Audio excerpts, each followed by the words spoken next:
Amplified. Welcome everybody to the Abner Martinez podcast. I should stop saying that. They already know it. They clicked. I guarantee you they don't know. Okay. The Abner Martinez podcast, and this is episode 3, season 4. We're just going to keep doing this until we're not having fun anymore. Why are we still doing it then? I'm having fun. I'm talking okay. to interesting people. You get to put them together, and that's fun. You like being on the computer, putting videos, editing, music, Yeah, it's mixing, work. It's work. mixing. That's a lot of work. Yeah, It really is. but you like it. You should try it. I You should try it one day, and then you'll be like, oh yeah. It's. I thought you liked it though. I thought you liked the whole mixing thing, No. like videos here, like clipping here. Yes. Yeah. There's some fun. There's fun parts to it. Right. Like this is the fun part of doing the podcast. Right. Like what we're doing right now. This Yeah. is the fun part. The not And fun then the part. not fun part is the part that you've never experienced before. I've seen you. Yeah, but you've never had the first hand experience. So I think that like once you start getting into that, you'll be like, oh fuck, Let's fuck not do doing this a podcast. anymore. Yeah, Okay. But we're still gonna do it though, right. because it's fun. Because I'm getting paid to do it. All right. The next episode, this next conversation is Diego Angel Zuñiga. It's a local boxer. He has a great story. That's it. Yeah. That's it. Yeah, it's It's a unbelievable story, and everybody should listen to this and support him. He fights this coming Saturday, February 19th, at the Horizon Event Center. You can buy tickets from him. We'll put all his contact information, and so you guys can, his phone number. He gives out his phone number. So, supporting local talent.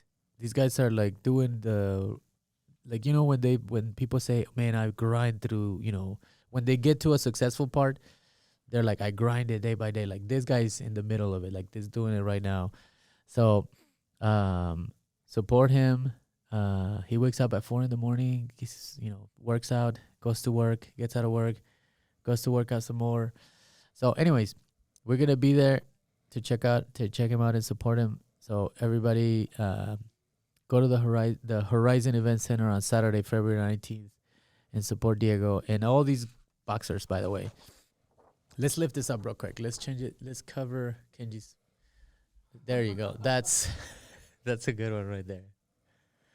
These guys are going to box. That's better.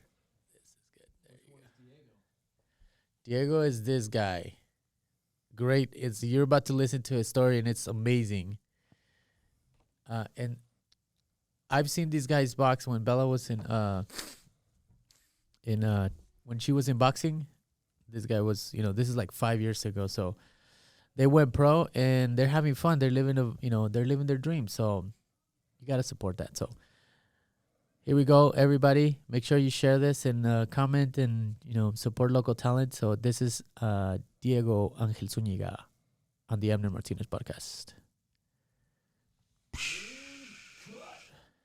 You sing then? I can sing. You can sing in English or Spanish? Las dos. Los dos? Mhm. Okay. So, thank you for joining me, man. You and I have kind of been talking. We've been waiting here for Tree James, another Mhm. boxer, and unfortunately he can't join us. But you're a local boxer, Yes. Diego Zuñiga. Tell us a little bit about you, about what you do. Well, I'm just a family man. I'm married. I have 4 kids. And I work and box. That's about it. That's your life. That's about it. Just working and boxing and family. You were just showing me your calendar, right? It's Mhm. like packed. 4 a.m. to 9 p.m. every day. And busy from the moment I wake up to the moment I go to bed, and get So- about an hour free time at night. And And then go to bed. So your body like ends tired. yeah. But I feel young and strong, so Okay. it's no thing. Yeah. I think I read it was a meme or something that said if you're not if your body doesn't hurt at the end of the day before you go to bed, You ain't go hard did you enough, really do? What did you really do? You know. Mhm. So and that's kind of sticking with me because I'm like, man, I end up tired. Beat, huh? Yeah. So so you got a fight coming up. You got a Yes. fight coming up. But before we talk about the fight, tell people about, or tell us a little bit about like your passion for boxing. When did it start? Um, What's brought you to this point? Well, when I was younger, I would go into the gym with my dad, about 7 years old. But my passion really came about 13 years old. One of my favorite fighters, his name was Yorkis Gamboa. He's a Cuban gold medalist. Mm-hmm. I was watching his highlights and just fell in love with the way he was putting people out. It was entertaining, very entertaining, and and I was boxing, and I was like, man, I want to be like that. And then after him, I really liked Floyd Mayweather, and I would watch his training videos and get motivated, and I'd go train all day. And I say about 14 years old, I had my first boxing match. I didn't want to take it. I was trying to say, I wasn't ready, and my brother-in-law was pushing me to do it, so I just did it, and I won. And You were how old? 14. 14. Okay, so your first time in the ring Yep, was 14. What was your first time you got in like a street fight? Like about 5th grade? Yeah, I remember it was 3 cousins, and it was me, my cousin, and my friend, Mm-hmm. and we all fought one-on-one after each other. And Were you like a get into a lot of fights, or were you more like a peaceful guy, or? yeah, at first I was, real peaceful, and then like middle school, I started like being a knucklehead, and I enjoyed, the trouble and stuff like that. Uh-huh. And even though I was getting in trouble, and I stayed in the gym. When did you start going to the gym? About 14, 13 years old. Okay. I had What gym? Lifeline, New Beginnings Lifeline. Okay. I had walked in with a friend. We were there to meet somebody, and while we were waiting, I just started hitting the bag. And Kaiser, the one I showed you a message earlier, he walked up and he said, "Man, oh damn, didn't even hear that." It's all good. He walks up and he tells me he likes how I'm hitting the bag to come back, Mhm. and So you just like randomly, Random. you're gonna go pick up a friend that was Mhm. boxing. Yeah, and we were waiting for him, and he was taking his time, whatever. So I'm hitting the bag, and coach needs me, tells me to come back. I came back, and it just happened like that. And from there on, just been boxing in your Yep. mind. I found the mentors and brotherhood and stuff like that. So Mhm. I enjoy it. Okay. And so has there been any pause? Have you stopped at all? Did you get any like derailings, or you've been boxing since 14? No, well, I was there in the gym training, and then I was on probation at the time, and I remember one time my cousin, he had to pick me up for this party, and we went and we partied, and it was about 3 a.m, and we're heading back home, and he steals a car, and he flips it. He ends up flying out the windshield. So I chase him on foot about 2 blocks. I catch up to the car. It's all flipped over and crushed, and he's about 20 feet in the street. And I thought he was dead. And it's crazy how this happened. I go up to him, and he's completely knocked out. He has no teeth, and it's winter. It's a blizzard. It's 3 a.m. We're in the middle of the street. It's dark. It's cold. I tried to carry him home, and I was too scared to call the cops or anybody. Mhm. And then my phone died when I did try to call. But I didn't know what to do, so I remember zipping up. He had a black Carhartt. I remember zipping it up, putting his hoodie on, and then praying over his body in the middle of the street. And the very second I stopped praying, some lady comes out and tells me, if I need help.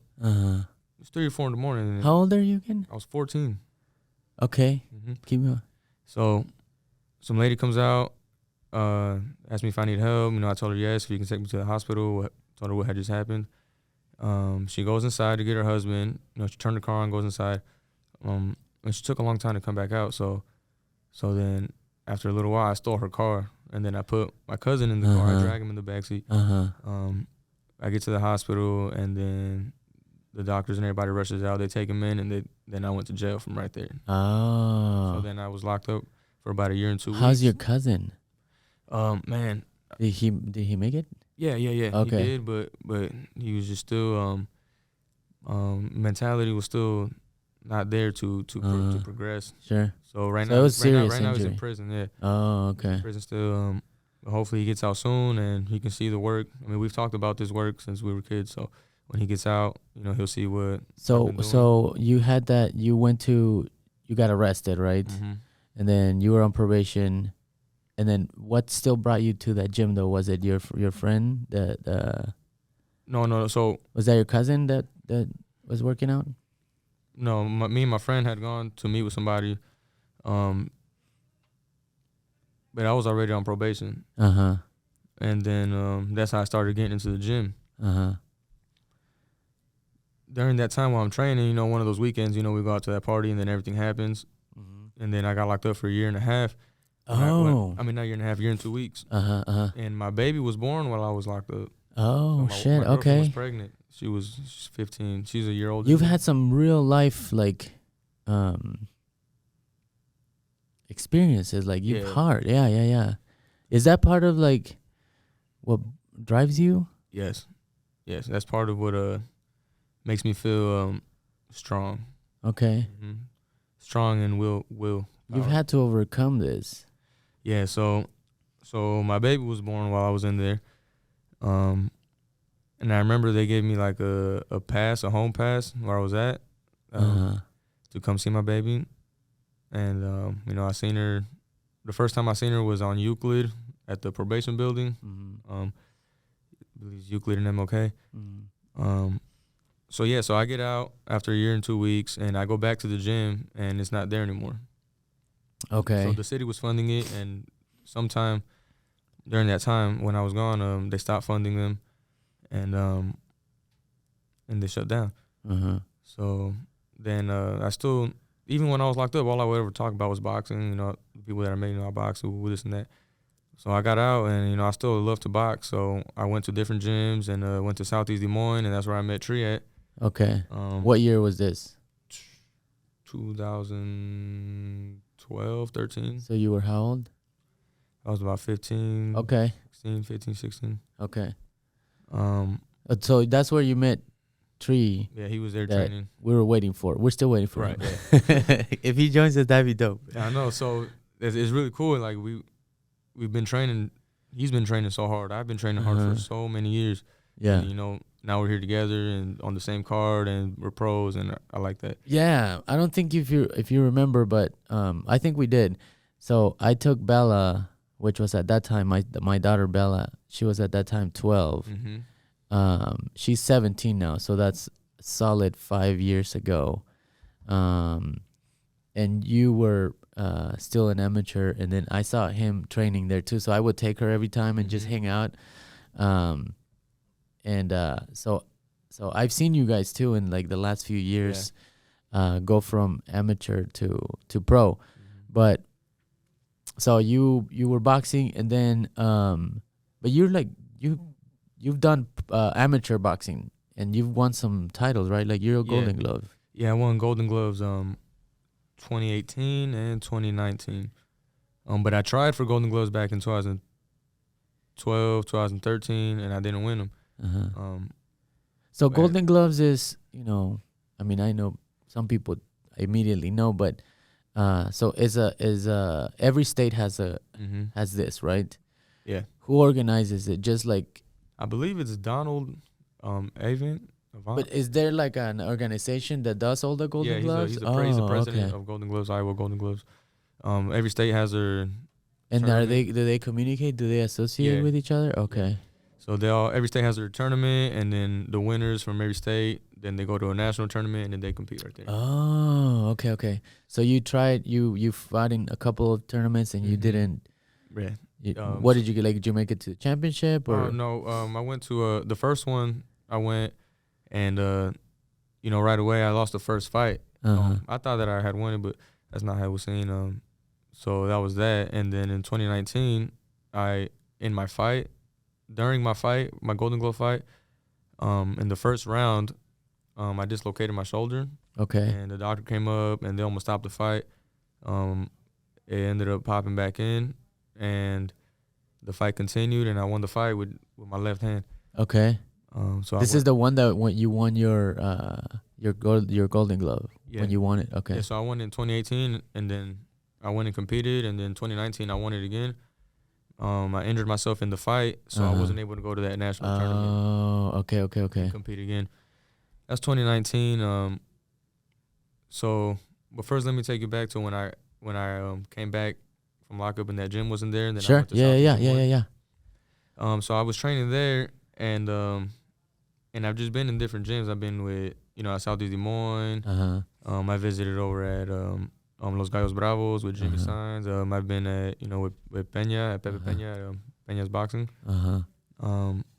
And I've just been all over all over the place. And I won my Golden Glove belts at Peña's with Peña's Des Moines. Okay. And then 2020. So I did all that from 2014 all the way to about 2020. The pandemic hit. Yeah. And then I ended up meeting my old coach again from New Beginnings Lifeline. He told me he just opened up a new gym. And then I'm training with him, and life went into full circle. I started with him. Went through everything in my life. Okay. Now I'm pro, and I'm back with him. And Okay. things are working out good. So what made you decide go pro? So you won a couple of Golden Gloves. What made you just be like, I'm ready? Well, I wanted to about 21 years old. And things weren't going. I just wasn't ready. I wanted to, but I wasn't ready. I was too. I wasn't straight on track how I was supposed to be. Okay. Yeah. As far as discipline, things like that. And that was like that from since I started boxing to about 2018, 2019. I'm in the gym training. I'm also off course. Falling back. To hanging out with people in the streets, things like that. But then I always find my way back to the gym. And so I wanted to go pro at 20 years old, and it didn't happen. And then here we are, 2020, 25 years old. I'm like, man, I need to. If I'm gonna do this, I need to go. The pandemic hit. I wasn't able to fight at all, right? That year. Okay. And in 2021, I signed the contract with Extreme Maximus Boxing Promotions, and I'm like, man, let's go. It's pretty much like I just jumped off a cliff, and I'm just going, see what happens. So the difference between when you were 20 and now is what's the difference? So I won those 2 Golden Gloves, right? And then I meet my coach now, and then I go into the gym thinking, I'm Golden Glove champion. I've sparred everywhere, Vegas, Colorado. I'm thinking, I know a lot. I know a lot. And to this day, he's teaching me every single day. So I really wasn't ready when I was 20 years old. I was strong, I was fast, I was slick and everything, but I don't know. I ain't know the stuff that I know now. Okay. So you've matured. You're matured into so you now you're straight. Like when you're in a camp, like you are healthy. You do everything you can. Yeah. Now I know more technique, more science of the boxing game. Before, I was really good, and I was a really good boxer. I was slick, but I felt like I fought. And there's a difference between boxing and fighting. And now I'm the same, slick, strong, and everything, but with more sweet science in there. Okay. And I like it, so okay. That's what I want to demonstrate. So which one of your fights is the one that you're that is sticks out to you? Like, man, this fight. Amateur or any. An amateur, I'd say my last Golden Glove fight. Because I dislocated my shoulder. Okay. And everybody was like, "Oh man, it's over." So you had a little bit of use of your arm, or barely. Like I couldn't throw anything straight, nothing over top, no nothing around, only down under. So I fought round 1, 2, and 3 with just my left hand, and was winning the rounds, throwing 5-hit combinations with one hand, and then at the very end of round 3. I was able to throw. Were you losing or were you winning? I was winning. Did you win all the rounds? Yeah. Okay. Yeah. Did you tell anybody that you were hurt? Everybody saw it. Oh, okay. It popped out, and then I walked away, and the doctor came up, and they were yanking on my arm for about a minute. And he was like, "How come didn't it stop the fight?" He was about to stop it. Oh, like, okay. And I was like, I told him, please don't stop it. Yeah. And then he just nudges something, and then boom, pops in. I'm like, look, it's in. Oh, And okay. He's like, all right, let's go. And then I'm like, come on, boom, boom, all left hands, and And are you like, is that your strong hand, the left hand? I'm right-handed. Oh, okay. So your strongest punch Would have been my right. Oh. But it was a blessing in disguise. Now I'm way stronger with my left. Oh, okay. You know, so did you discover that you're better with the left out of that injury? that's what ended up happening. Yeah. So in the third round, I was able to land the body shot with my right hand, and he went down. He got up, and the bell rang, and I won the fight. So that's one. So you knocked him down. Yeah, in the last round. That's nice, man. It was exciting. Everybody was excited. I mean, you won that. You won, and then you became the Golden Glove champ for that. For Iowa, yeah. Yeah. How does that feel? 152 pounds. It felt good. The first time that I won was good as well.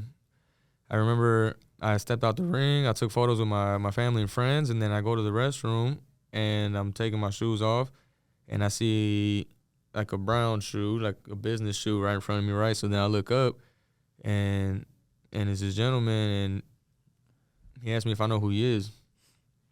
No, he tells me his name, Bill Knapp. Have you heard of him? No. William C. Knapp is his full name. Okay. You might see his name on the front of the building of the Knapp Center. Okay. At Drake or downtown at the Methodist. I believe it's Methodist. They have his name out there. He told me, he's been searching for a talent for 20 years, and he loved the way I fought. Okay. He told me to come down to his office, so I ended up coming down to his office, and he sponsors me, and it helps me out for my training camp for my next Golden Glove title. Okay. That's another big moment in my life. Okay. That changed things for me. I'm like, man, look, this guy, he's 90 years old. He's seen boxing since forever. He boxed in the Navy, and he's telling me he likes my talent and the way I fight. Yeah. So that was a big motivation for me. Is he still sponsor you? No, I tried to get in contact with him. I just wanted to thank him for what he did. But they said his secretary and everybody said that he's now suffering from dementia. They don't know if he'll remember me, this and that.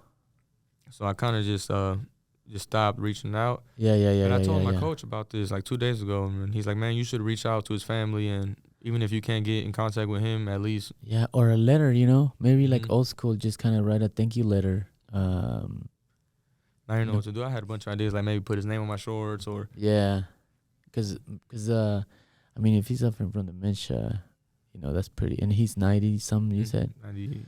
But it's still it's impacted you, right? So I think they should know that he impacted you in this way, you know.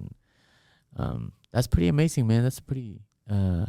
That was a big moment for me, and so that was big motivation.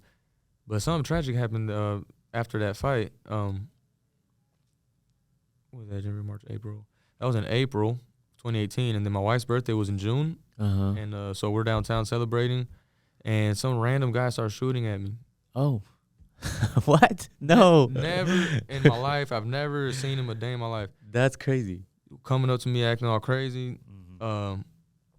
He just pulled out. He's acting all crazy, right? And then out of nowhere, my friend starts fighting with him, like to back me up or something. And then the guy behind him starts shooting at us, right in front of the police station in downtown. Jeez. Is this before you went pro? Yeah. Okay. And I don't know who the guy is. I've never seen him before, or what his problem was. And my wife ended up getting shot. Yeah, she got shot in her arm. So, so I'm sitting there standing. You have crazy stories. I'm sitting there standing as he's shooting, and he's not even that far. And I kind of just stood there. He's let off like 5 shots, and nothing happened. And I just see my wife next to me. I just grab her, and we just walk off. But did she know at that moment, or she didn't know that she got hit? Yeah. So we're walking off, and then a few seconds later, she tells me she got hit, and I see a hole in her arm. I try to calm her down, tell her, it's a flesh wound, just calm down. She starts panicking, wanting to faint and stuff. And Yeah. the cops come and they're telling me to put her down. And I wasn't putting her down. I was just trying to keep her awake. Yeah, holding her. yeah. He tells me to put her down, put her down, put her down. So finally I put her down, and then the cop just turns around, starts talking on his walkie-talkie, and she's just laying on the sidewalk. And nobody's paying attention to her, right? Uh-huh. So then I go to pick her back up again, and boom, a cop snatches me up by my neck. And they jump me. They freaking start beating on me. Yeah, they put me on yeah. the ground. And I remember he put his knee on my head, and my face was on the concrete. So when I got up, my face was swollen. All Yeah. out here. They take me to jail. The shooters got away. I don't They know didn't. who They they are. didn't like charge you with the shooting, did they? No. Oh, okay. They charged me for interference. Oh, So- okay. Damn, that's wild. Yeah, so my wife gets shot. I go to jail. Okay. And the shooters get away, and nobody knows who they are. Was that like a pivotal moment, like when you were like, I gotta, or you were already pro at this time, or this is before you were after pro? I won my first Golden Glove, like Oh, a couple months, okay, a month or two. okay. So yeah, then that happened, and it just puts things in perspective how fast. Mhm. So that was another form of motivation for me to keep accomplishing what I'm trying Yeah. to accomplish. Yeah. What's your ritual like in the mornings? Like, because I mean, you gotta get up at Mm-hmm. 4 in the morning, Mhm. or like 3:30 to be at 4, to be ready at 4. No, I wake up at 4, and then I'm at the gym by 4:30. Okay. Which gym are you training out of right now? Anytime Fitness, Anytime. right downtown. Okay. So like that's early, man. My so ritual, huh? what Well, what makes you wake up? Like even a mental ritual, right? Like do you like- one thing that helps me, I forgot this guy's name, David Gosling or something like that. He's like a motivational speaker. okay. And he had this one video one time where he said that he put a camera in his room, Mm. and then he recorded himself in the morning, and he ended up watching it later, and he sees himself getting up and then going back to bed. Mm. And he's like, man, you look like a straight bitch, to himself. excuse my Yeah, yeah. language. He said that to himself. So It's okay, by the So- way. You can cuss. oh, okay, like, cool. We say fucking. So then I see myself like that, right? From a third person view, like Yeah. I'm getting up, and then I feel like weak if I go back to bed, or like weak minded. yeah. So but my morning ritual, I wake up with my eyes, and first thing, I thank God for another day. Yeah. First thing. I sit up, and then I already have my clothes set out from the night before. So it makes everything easier. Just throw it on, my hygiene, and get them out of there. Yeah. Do my training, get to the gym. Get to the gym. Even if it's like freezing, because it's been cold as Mhm. hell. Yeah, it's been cold. That's my excuse for not getting up. Like it's too cold, man. And I then know. it's like enough. But Makes you I'm lazy. I'm always thankful and super glad that I went when it's over. Like, Right. I'm like, man, I would have been sleeping right now and barely waking up. But instead, I got all this work in. Yeah. I'm getting a fresh shower and heading to work. It's always well worth So it. this is you, just you and at the gym. Just me, Who else is there? nobody. So you open it, like they give you the key. Oh yeah, they give you it's a anytime fitness. Oh, It's okay, 24 hours, yes, okay. 24-hour gym, yeah. Mhm. So Oh, so this is like not boxing. This is just like you doing. like, I do my workout, on the workout. treadmill, Oh, weights. okay. Just working out, Right. squatting, all sorts of stuff. Then I go to work. After work, I get about 45-minute break of rest time, and then then I'm at strength and conditioning. And after that, I go to boxing, and after that, And you're boxing where? elimination, Elimination. boxing and fitness on Okay. East 14th and Guthrie. Okay. And then I'm back home at night, eating dinner. And then time in the with kids. afternoon, you're like doing the techniques and like the boxing Mhm. part. hmm That's every day. Monday through Thursday, Okay. and then And so you s- today I just have strength and conditioning. Okay. And the weekends you kind of lay back. On the weekends I do my long runs, like 5 miles, Oh, Like, okay. So you work out every day. except for Sundays. Something. Oh, okay, Sundays. Okay. Yeah, but every day except Right. For Sundays. So when you're when you're done fighting, you that's when you realize, or when you're at the gym, you're like, I'm glad I woke up. Mm-hmm. What about when you're done fighting? What is that thought? Like, does your preparation, are you like 100% prepared when do you feel that way when Yeah. you go to the fight? You're like, I'm ready. Ready. Okay. It's it's a little nervousness beforehand, especially for my first fight, and my second fight a little bit. But as soon as they say, hey, you're up next, all that goes away, and it's like, it's showtime. Yeah. And I've been putting in work for so long, and Are you still nervous though in the ring? Like, is there some? I mean, obviously there's emotions, but or are you calm? I'm calm and ready to Okay. fight. I'm ready to fight. Yeah. I don't know. do you do any research on the other boxer, or do you Yeah. already know them? In the amateurs, there wasn't no research. Okay. But now in the pros, you can look them up and find videos and stuff like that. So Okay. So who are you fighting next? forgot his name. Curtis Ellis, I believe his name is. This guy right Curtis Ellis. Okay. What's his record? He's 1-0 from Omaha. I'm 2-0 from Des Moines. So, Okay. Someone's always got to go. Okay. So he's coming to where's it gonna be? The Horizon Event Center. Yep. Is that like the old Seven Flags? What Yeah, it used to be yeah. called the Seven Flags? Okay. All right. So this is your second fight. Third fight. Third fight. Yep. Okay, third fight. And this guy's his first fight. How do you feel like This is his second fight. his second fight? How do you feel about it? Like, tell me a little bit more about how do you think it's gonna end up? It could go a couple different ways. I wanna come in and demonstrate my skills. Show the people, especially the diehard fans that really love boxing. I want to demonstrate the sweet science. Okay. But we train hard, man. It gets real gritty where I train my strength and conditioning. So I'm ready to. What's your best? Well, I guess My best punch. Yeah, your best punch. Say my left uppercut to the liver. Okay. To the body. Oh, the body shot. The last one you won with the body shot, Yeah, right? That punch. Okay. That is a pretty cool way to knock down and put him out too, because sometimes he didn't get up, did he? Mm-mm. Okay. The first time he did. Second time no. But same spot Same then. spot, Oh, same okay. But I'm excited for this fight because he's coming in a bigger man. He looks strong. Okay. He's obviously doesn't want to lose his unbeaten record. He's gonna fight hard. And that's gonna push the best out of me. So I'm all about entertainment, and that's what I want to do. So the fight is next Saturday, the 19th, right? February 19th. At what point do you stop working out? Probably. Well, I got to weigh in on Friday the 18th. If I'm not on weight, I have to go work out and finish cutting weight. What weight is it? 150. 150. Okay. And do you have problems with weight? No. Like with meeting weight? Mm-mm. Okay. So then you work out up until Thursday? Mm-hmm.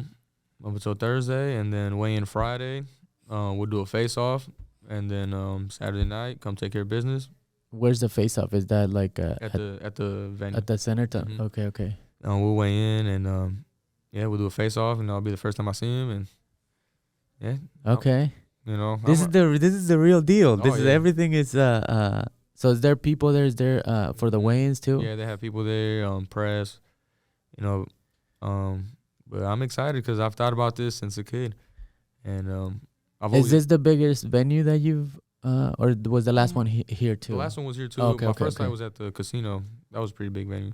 Does the size of the venue matter to you, like or does it affect you in any way? I thought it would. Like for my first like fight. intimidation maybe. Yeah, that's or, what I was thinking. But yeah, all that leaves as soon as I step in the ring. So Okay. it's like this is what I do. I'm home, so Yeah. I like it. Okay. Well, shit, man, you have an amazing story. Yeah, there's a lot untold. It's it's amazing, but like that's what makes a person. Like going through all this stuff, and it helps you realize and you find path and then everything becomes more crystal clear, Exactly. right? Mm-hmm. Do you feel like you're in that space? I don't know. Right now, I just feel like right now I feel like I'm just grinding with, with my hoodie on, my head down, and I'm just in the shadows working until it's time to pop out on the spotlight. Okay. So you're work, and then let your work do the talking. Let your work do the right. Although I do feel like I should probably be more, out there. Yeah, we talked a little bit about that, right? Because you have you're not only an athlete, you performing, but because you're in the there's like it's a game, right? Like this is a game, like boxing. It's a business. That you have to play. Yeah, you have to play some kind of you have to promote yourself. You have to do your thing. So there's an aspect of that you have to work on. Because we're prize fighters, and you gotta have people, have eyes on you. So Yeah. So the way to help, the way to like support you is buy tickets, right? Right. Buy tickets. You have the tickets, so they can just hit you up. We'll put on the links. Okay. And your number, you put your number, right? Mm-hmm. Yeah. We'll put the number too, but because you do write your number for them to hit you up, right? To buy the tickets. Okay, what's the number? My number is 515-783-0279. Okay. Just text me and I'll get them delivered. Okay. Mm-hmm. Okay. So tickets. We're gonna be there. We're gonna take the office. They have VIP tables, right? Mm-hmm. And regular tickets, and then they can also watch it. You said. Oh yeah, they got a pay-per-view link. They got a pay-per-view. Yeah. Okay. Anyways, we'll put the links up so people can hit you up, support you, and but also like sponsorship, right? Like, so if there's anybody out there that wants to sponsor Diego, we'll put all the contact information there too. So and there's more to come. I mean, this is gonna be 3-0, and then we got 4, 5, 6, 7, 8. You know what I mean? Yeah. So what do you see? Like, tell me a little bit about. Where do you see yourself? Like your vision? Do you have something in your head? What I see is building my record, and then hopefully somebody that wants to see me on TV reaches out, and we'll take it from there. Okay. Yeah. So you just gotta grind. Keep grinding. Yep. But I've always said, man, from those times like 2012 and 2011, I've always felt like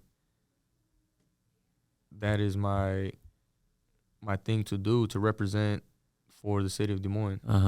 Like especially like I'll be running, make it to the Capitol, running up the Capitol, and then I'll look back at the city, and I just feel man, this is for me. This is yeah. Somebody has to do it, and it's gonna be me. So. And Des Moines never. I don't think they have like any history of putting out any boxers. I know they do some MMA. They do have MMA champs, Jeremy Stevens. Right, Jeremy Stevens. Yep. But and now there's a Saldana kid.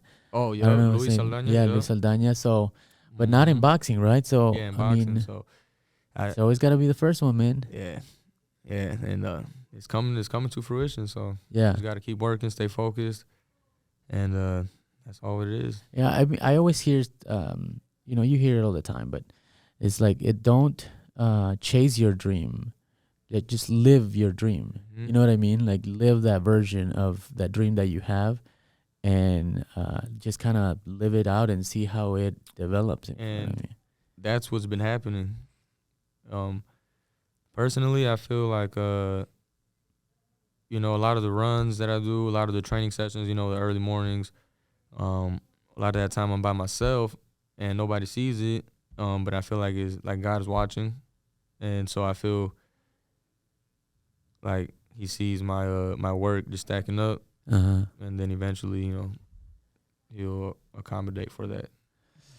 So you're still young. I mean, you're 25, 26. Okay, so you're 26, but you've had pretty impactful, events in your life. So you can give some advice, because to young kids, like, what's a good advice for like a kid that's struggling? Don't be a follower. That was my problem. And I remember I was locked up. My uncle called me and he's like, he told me that he's like, you're always gonna be, under following the guy that you're following or whatever, and raising him or whatever. Like, he's like, man, you gotta do it for yourself. Right. And once I started being my own person and things like that, everything was just much smoother. Don't be a follower. Don't be a follower, man. You gotta set the example and be a leader, and people will want to follow you. Yeah. I remember when I was in those facilities and places like that.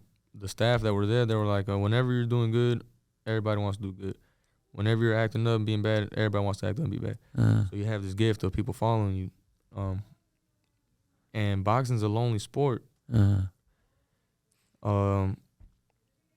But I'm setting the example, for the younger generation. Hard work, consistency. Obviously, life throws you all these curveballs. I had my first child, and then I had my second one 2 years later, my third one 2 years later, and then my fourth one 4 years later. So by 19, I had 3 kids. But I stayed in the gym, stayed consistent, and the work piles up. And it eventually pays off. Exactly. Bro, I'm really happy that we had this conversation. I didn't know it was going to turn out to be this good, bro. Like, that's why I keep doing this. Because, and that's why there's never script. There's never questions. Mm-hmm.